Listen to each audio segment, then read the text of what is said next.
Summary of the book Intelligence. Daniel Goleman, that intelligence is not everything. We were considered to be very sharp wits, carelessly. There is an important ability to create how to live. The great metric that is best used to measure success in life is Brazilian intelligence. It consists of 5, and 1 is self-awareness. Knowing the emotions we get if we do that, we'll take good. 2. Emotions management is the ability to deal with emotions. People who want to manage their emotions can easily go back and avoid setbacks. Point 3. Self-motivation, for empathy, a perception and understanding of my emotions. 5. Dealing with relationships. These abilities lead to gaining leadership and effective relationships. So how do we improve our emotional intelligence? Goleman presented several ideas in writing I Will Go, and the ideas that I found more useful, and you will find them as well, God willing. The first lesson is the fallacy of venting anger.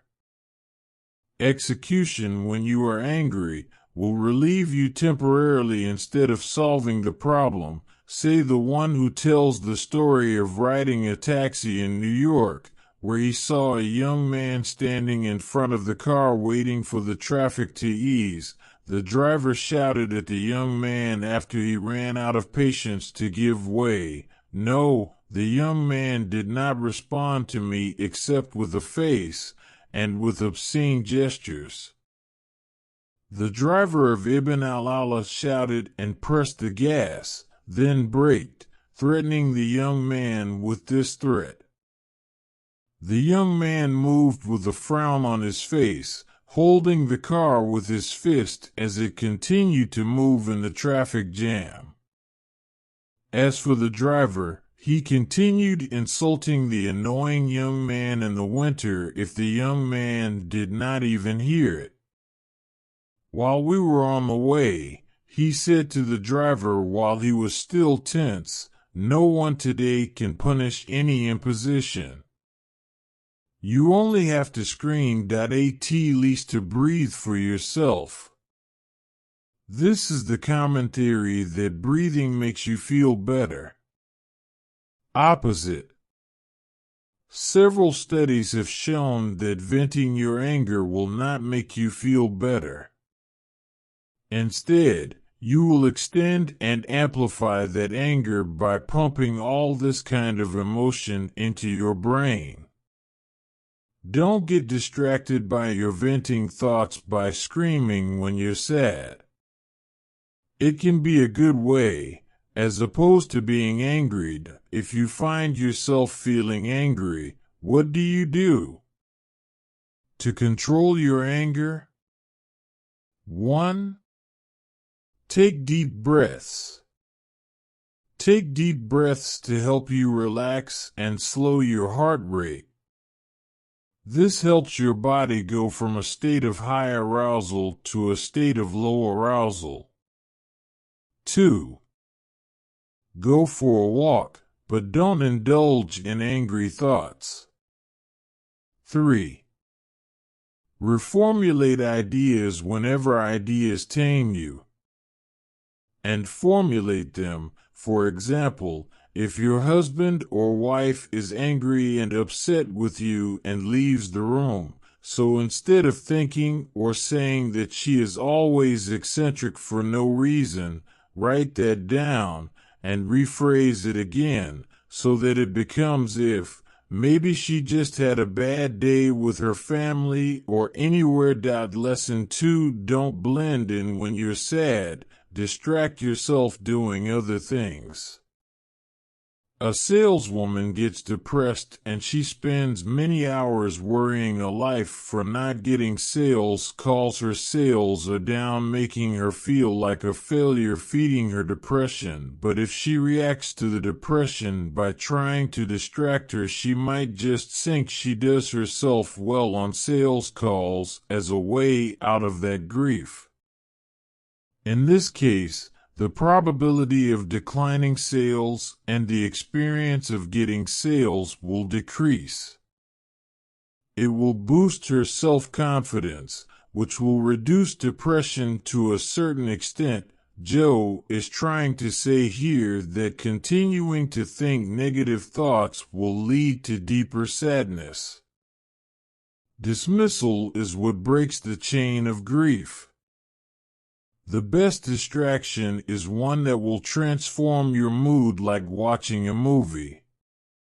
Funny, reading a book on thought and Renaissance, or attending an exciting event. Say who says that the process of distraction. It is more effective than crying, because crying often promotes integration and prolongs misery. The author offers us 4 solutions for managing grief, and one is exercise because it changes your physiological state. Depression is a state of low arousal, and exercise can put you in a state of high arousal. 2. Achieving easy success by doing small tasks that you have been putting off for some time. 3. Rephrase the situation. Just as with anger, take note of bad thoughts when they come to you, and look at them from a positive angle. 4. You helped others. It will help you feel thirsty in life for them, and forget the negativity you feel it. The third lesson, the criticism, or how to criticize the right way to give them. And how to give it is more important, is the one who determines the people's home, meaning their work with those who work with them and with officials.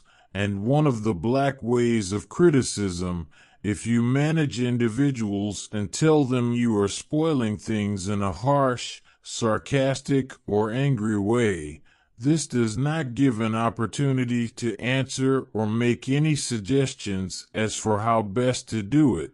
The thing is, this method ignores the person's feelings and lets them feel helplessness and anger the most effective way to criticize him. Says that the main difficulty at this stage is that your plan will take too long and thus escalate costs or encourage you to think more about your proposal, especially the specification and design of software development, to see if you can figure out the way to do the same job more quickly.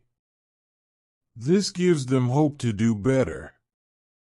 He suggests beginning a plan to do so. Jules Mend says you need 4 things to successfully provide constructive criticism, and they are: be specific, offer a solution, do it face to face, be sensitive by showing your empathy. Lesson 4. Contagious emotion, putting emotional tone into a simple experiment. 2 volunteers filled out a checklist about their mood at that moment, then sat quietly facing each other, waiting for the experimenter to return to the room after usually 2 minutes, and asked them from the list mood again, then choose. Intentionally couples, so that one of the partners was very expressive about emotion, and the second appeared superficial and expressionless, and it was found that the mood of the expressive person was transferred to the non-expressive person. This is an example of infectious emotion. Our feelings are contagious, like a virus that spreads to others.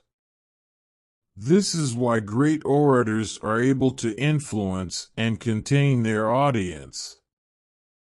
They show their emotions and energies which spread across the audience, like wildfire. Goldman says this ability to drive the emotional state in another person through emotional contagion is at the heart of influencing people, whether that be through speaking, teaching, singing, or in any other personal contact.